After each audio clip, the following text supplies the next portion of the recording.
Remember to subscribe so you don't miss out on more awesome content. Mon Mothma and Rebels. Who would have thought? This week's episode of Rebels features the Ghost Crew initially having to refuel a transport carrying valuable cargo to the Rebel Alliance. While they wait for the transport to arrive, they see Mon Mothma in a news report basically denouncing the Empire and the Emperor himself, saying he's a tyrant and everything that's basically true. While they were waiting, an Imperial probe droid comes out and detects them.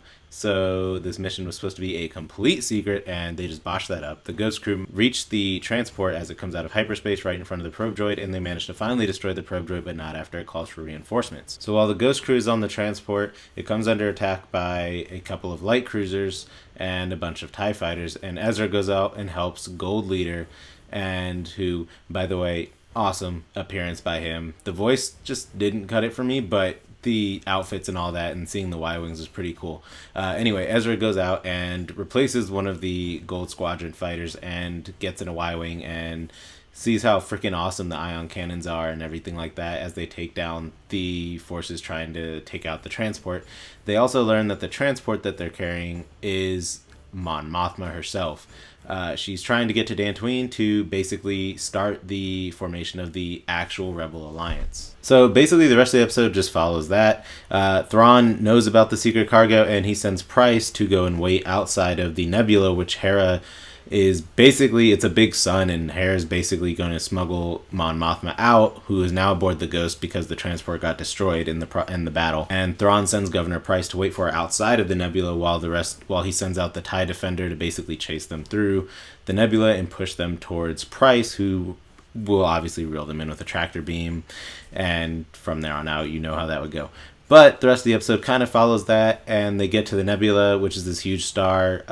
And like I said, cool battle. The TIE Defender was there, and Ezra is in the Y-Wing this entire time for this whole thing. One of the Gold Squadron takes a shot and goes down to save the Ghost and Mon Mothma.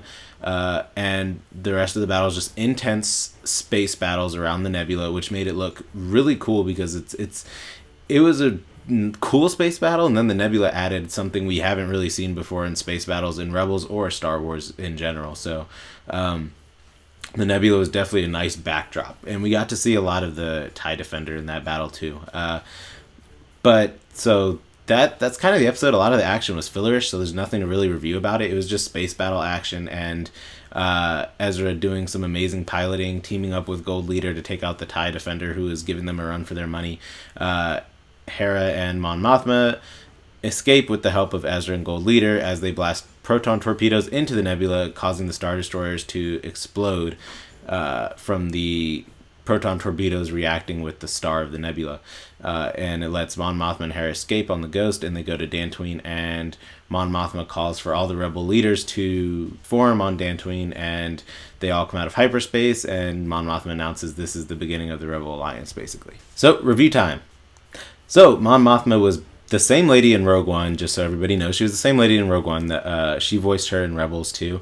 It's, like I said earlier, though, Gold Leader, who did come, they did get his voice to be on Rogue One. I don't know why they didn't do that for this one, because Gold Leader just sounds weird to me. Doesn't even sound like a sound-alike. So, that kind of threw me off for this episode. But, I mean, other than that, like I said, this episode was mostly filler. Not that that's a bad thing. It's just, there wasn't too much to review. Quick review. But the space battles were super fun, and like I said, the nebula was a nice backdrop, and seeing the TIE Defender in action was pretty cool too. Got to see some interior of the TIE Defender too. It showed some shots of the pilot in there, especially when he was like burning up and everything when they were going through the sun and it was burning up. You definitely got to see some interior shots of that, and it looked pretty cool.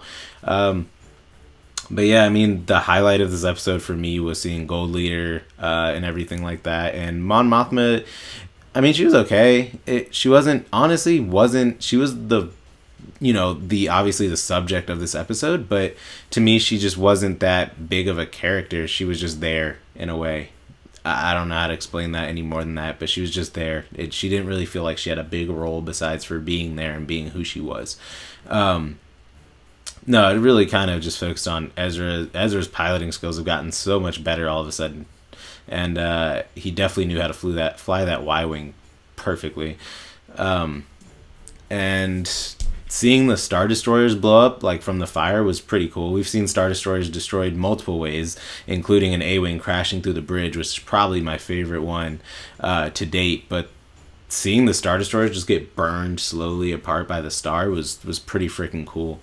I mean, another loss for Thrawn, kind of upsetting for me. Just, I mean, Governor Price was technically the one there, but Thrawn was still kind of over this mission in a way because he's the one who sent her there at her request. But like, he wasn't there for any tactical advice. I feel like he would have known about the nebula if I don't know. He should have known about the proton bombs in the nebula.